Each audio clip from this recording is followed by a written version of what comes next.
नमस्कार प्यारे विद्यार्थियों। मैं भरत गौराणा एक बार फिर से हाजिर हूँ आप सभी के साथ में। आज हम पढ़ रहे हैं हरिवंश राय बच्चन जी के बारे में। आपने बच्चन नाम तो सुना ही होगा। फिलहाल भारत के मशहूर अभिनेता अमिताभ बच्चन जी के दादाजी है ये हरिवंश राय बच्चन जी। इनके बारे में पढ़ते हैं। ऐसा माना जाता है कि इन्होंने हालावादी संप्रदाय की स्थापना की। हालावाद का प्रवर्तन इन्होंने किया। तो आज हम देखते हैं इनके जीवन परिचय और इनके कुछ कृत्यों पर नज़र डालते हैं कि हरिवंश राय बच्चन जी का जो जन्म है 1907 इलाहाबाद में हुआ। अब प्रश्न ये है कि इलाहाबाद कहाँ आया हुआ है। प्यारे विद्यार्थियों, इलाहाबाद जिसको प्रयागराज बोलते हैं वो यूपी में है, उत्तर प्रदेश में है। और सबसे मशहूर इनकी जो किताब है जिसको बहुत सा हिंदी का पाठक वर्ग पढ़ता है, वो उनकी पुस्तक का नाम है मधुशाला। मधुशाला इन्होंने 1935 में लिखी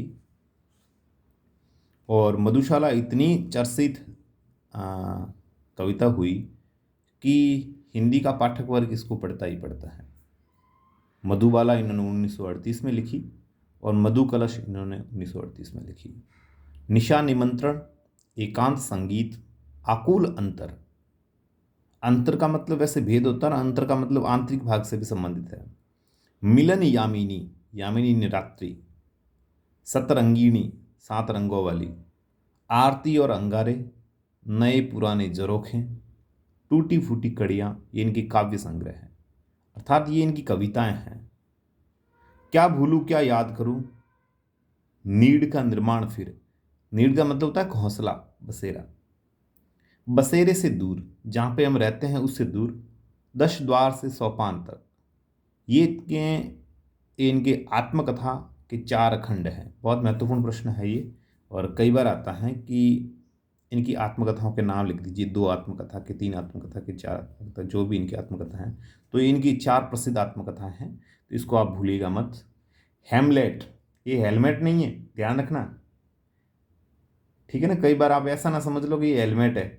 हेमलेट और मैकबेथ, जो अंग्रेजी के बड़े लेखक हुए, विलियम शेक्सपियर, उनकी रचना है। और मैकबेथ और हेमलेट का इन्होंने अनुवाद किया, अर्थात मूल भाषा से वापस हिंदी में इन्होंने लिखा। और जनगीता भी इनका एक अनुवादित ग्रंथ है। और आपने देखा होगा हिंदी की एक विधा है जिसका नाम है डायरी। तो डायरी विधा में भी इन्होंने लिखा, और उस डायरी का नाम था प्रवासी की डायरी। प्रवास का मतलब होता है एक स्थान से दूसरे स्थान पर जाने वाला व्यक्ति या जाने वाला, उसको बोलते हैं प्रवासी। प्रवास का मतलब होता है एक स्थान से दूसरे स्थान पर जाना। इसको इंग्लिश में बोलते हैं माइग्रेशन। आपने वो सुना होगा, माइग्रेशन सर्टिफिकेट, है ना, प्रवास प्रमाण पत्र, वही चीज़ है ये। तो प्रवासी की डायरी इन्होंने लिखी। उनका पूरा वाङ्मय बच्चन ग्रंथावली के नाम से 10 खंडों में प्रकाशित है ना। वाङ्मय का मतलब होता है पूरा साहित्यिक जो जितनी भी रचना है वो 10 खंडों में, 10 भागों में इन्होंने लिख के छोड़ दी। इनका निधन है वो 2003 में हुआ, मुंबई में। ये अमिताभ बच्चन जी के साथ में ही थे, और मुंबई में इनका, अमिताभ बच्चन जी के बंगले पे इनका इनकी मृत्यु हुई 2003 में। तो ये महत्वपूर्ण है कि 1907 में इनका जन्म हुआ और 2003 में इनकी मृत्यु हुई। और इनकी एक चर्चित लाइन है जिसको आपने सुना ही होगा कि पूर्व चलने के बटोही बाट की पहचान कर ले, है ना। कि जिस रास्ते पे चलने वाले, बटोही का मतलब होता है राहगीर, बाट का मतलब होता है रास्ता। बाट मतलब ये नहीं कि ताकड़ तोलन बाट ने, ये नहीं, है ना। ये नहीं, जिस रास्ते पे चल रहा है तू हे राहगीर, उस रास्ते को एक बार देख ले। पूर्व चलने के बटोही बाट की पहचान कर ले, कि मतलब मेरा जो रास्ता है वो सही है या गलत, मैं किस वे पे जा रहा हूँ। वो इन्होंने लिखी, बहुत अच्छी कविता थी ये। 1942 से 1952 तक। 1942 में कौन सा आंदोलन हुआ गांधी जी के नेतृत्व में? भारत छोड़ो आंदोलन। और 1952 में देश 47 में आज़ाद हो गया था और 52 में राष्ट्रपति बने थे डॉक्टर राजेंद्र प्रसाद। उस समय की घटना है कि 1942 से 1952 तक इलाहाबाद विश्वविद्यालय में प्राध्यापक थे, ये प्रोफेसर थे। प्रधन अध्यापक, प्र इसमें उपसर्ग हो जाएगा, अध्यापक मूल शब्द हो जाएगा। वैसे ढंग से देखा जाए तो प्रधन अधिधन आपक, ये है।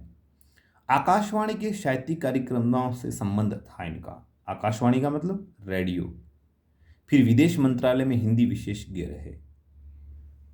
दोनों महायुद्धों के बीच, प्रथम विश्व युद्ध 1914 से 1918 और दूसरा वाला 1939 से जो शुरू हुआ, दोनों महायुद्धों के बीच मध्य वर्ग के विक्षुब्ध, दुखी, विकल मन को बच्चे ने, विकल का मतलब भी दुखी होता है, जो त्रासदी से जूझ चुका है, दुखी है, विकल मन को बच्चन ने वाणी का वरदान दिया।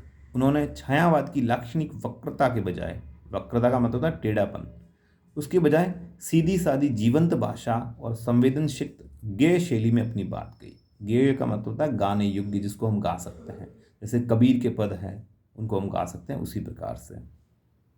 छायावाद में क्या था? काल्पनिकता थी। और आचार्य महावीर प्रसाद द्विवेदी जी ने कहा था कि काल्पनिकता में कोई चीज़ लिखी जाती है, कवि का कर्तव्य होता है कि वो वास्तविकता को लिखें। तो छायावाद तो महावीर प्रसाद द्विवेदी जी को जिस प्रकार से पसंद न था, उसी प्रकार से हरिवंश राय बच्चन जी ने भी छायावाद को इतना महत्वपूर्ण नहीं माना और उतना टेढ़ापन उन्होंने नहीं दिया और सीधे अपनी लेखनी को छलाया। ये विशेषता हिंदी काव्य संसार में उनकी विलक्षण लोकप्रियता का मूल आधार है। विलक्षण का मतलब होता है वे लक्षण जो अन्य से भिन्न है। मध्ययुगीन फारसी के कवि उमर ख्याल का मस्तानापन हरिवंश राय बच्चन की प्रारंभिक कविताओं विशेषकर मधुशाला में एक अद्भुत कार्य अर्थ विस्तार पाता है। जीवन एक तरह का मधु कलश है, दुनिया मधुशाला है, कल्पना साकी और कविता वो प्याला जिसमें ढालकर जीवन पाठ को पिलाया जाता है। तो मेरी बात सुनिए, यहाँ पे ये प्रश्न फर्स्ट ग्रेड और सेकंड ग्रेड में काफ़ी बार पूछा गया है कि हरिवंश राय बच्चन जी की जो कविताएं हैं उनके ऊपर किनका प्रभाव है। तो यहाँ पर तो पूरा नहीं दिया गया है, परंतु यह है कि उमर खयाम करके जो फारसी के कवि हुए उनकी रुबाइयों का प्रभाव इनके काव्य पर पड़ता है। दूसरी बात कि उनका मस्तानापन वो इनकी कविताओं में देखने को मिलेगा। और यह है कि उन्होंने ये माना कि जीवन एक तरह से मधु कलश है। मधु कलश का मतलब शराब की प्याले के समान है और दुनिया एक मधुशाला है। जिस प्रकार से एक शराब का मैखाना होता है, जिसको हम अपनी स्थानीय भाषा में कहते हैं दारू का ठेका, शराब खाना, उसी प्रकार से दुनिया है। और कल्पना साकी है। साकी का मतलब होता है वह लड़की जो शराब परोसने का काम करती है। तो दुनिया एक कल्पना है, वो साकी है। और कविता वह प्याला है जिसमें डालकर जीवन पाठक को पिलाया जाता है। ये जीवन इतना अनमोल है। कविता का एक घूंट जीवन का एक घूंट है, अर्थात कविता को जीना ही जीवन को जीना है। जीवन को कविता के साथ में इन्होंने जोड़ के बताया। पूरी तन्मयता में जीवन का घूंट भरे, कड़वा खट्टा भी सहज बात से स्वीकार करे। अर्थात जीवन में उतार चढ़ाव आते रहते हैं। कई बार कड़वापन है, कई बार मीठापन है, उन सबको लेकर के चलिएगा और जीवन के जो मज़े हैं उनको देखें कि कई बार उतार आता है, कई बार चढ़ाव आता है। तो आदमी को एक प्रकार से दुखी नहीं होना चाहिए, निराश हताश नहीं होना चाहिए। सुख दुख जीवन के दो पहलू हैं, इन्होंने कहा। आगे है सूफियाना से। देखो, सूफी का भी आपने पढ़ा होगा कि भक्ति काल में जब चलते हैं तो भक्ति काल में दो आते हैं, एक तो सूफी काव्य धारा और एक संत काव्य धारा। ठीक है। और संत काव्य धारा में वापस राम और कृष्ण आ जाएंगे और ज्ञानाश्रय में आ जाता है निर्गुण और ये सूफियों वाला। तो सूफियाने सी बेख्याली मन पर छाएगी। फिर इन्होंने सूफी जो संत हुए, मुसलमानों में जो संत हुए सूफी संत, उन्होंने इश्क हकीकी और इश्क मजीजी माना। यानी अल्लाह है, उसको हम फना होकर के प्राप्त कर सकते हैं। आपने एक गाना सुना होगा मेरा इश्क सूफियाना, उसमें वो सफ़ेद सफ़ेद सर के ऊपर जो टोपी पहन के, लंबा लबादा पहन के जो गा रहे हैं उनको बोलते हैं सूफी संत। तो उन वो बेख्याल होते हैं, वो यही कहते हैं कि ईश्वर को प्राप्त करना, अल्लाह को प्राप्त करना है। वही चीज़ इन्होंने बताई है। एक के बहाने सारी दुनिया से इश्क हो जाएगा। जिसको एक से करना है, यानी वसुदेव कुटुंबकम आप मानना शुरू कर दोगे, तेरा मेरा के समस्त झगड़े काफूर हो जाएंगे। काफूर का मतलब नष्ट हो जाना। काफूर शब्द आपने सुना होगा ईदगाह पाठ में, जब हामिद ने दादी के लिए चिमटा लाया था तो दादी का जो गुस्सा था वो काफूर हो गया। इसे बच्चन का हालावादी दर्शन कहते हैं। हालावादी दर्शन बच्चन जी का कहा जाता है। ये बात ध्यान देने योग्य है कि उनकी युगबोध संबंधी कविताएं, युग का बोध कराने वाली, जो बाद में लिखी, उनका मूल्यांकन अभी तक कम ही हो पाया है। बच्चन का कवि रूप सबसे विख्यात, पर उन्होंने कहानी, नाटक, डायरी आदि के साथ बेहतरीन आत्मकथा भी लिखी है। ईमानदार, आत्मस्वीकृति और प्रांजल शैली के कारण निरंतर पठनीय बनी हुई है, पढ़ने के योग्य बनी हुई है। यहाँ पे एक शब्द आया दोस्तों, विख्यात। विख्यात का मतलब होता है वह आदमी जो प्रसिद्ध है, और इसका विपरीत हो जाएगा कुख्यात। कुख्यात का मतलब प्रसिद्ध तो है, प्रसिद्ध का मतलब उसको प्रसिद्ध नहीं मिली, कोई मेडल नहीं मिला हुआ, मतलब अपने बुरे कर्मों के लिए जिसको जाना जाता है उसको बोलते हैं कुख्यात, और जिसको अच्छे कर्मों के लिए जाना जाता है उसको बोलते हैं विख्यात। ठीक है, मतलब जैसे मैं बात करूंगा कि मुंशी प्रेमचंद जी हिंदी के विख्यात लेखक हुए। ठीक है, हम रात्रा जो ताड़ा तोड़ेन, भीतो माते सेड़ेन, मन बावशी और भंडारा में पिया लियन, उनको विख्यात थोड़ी बोलेंगे, उनको बोलेंगे कुख्यात डाकू है वो।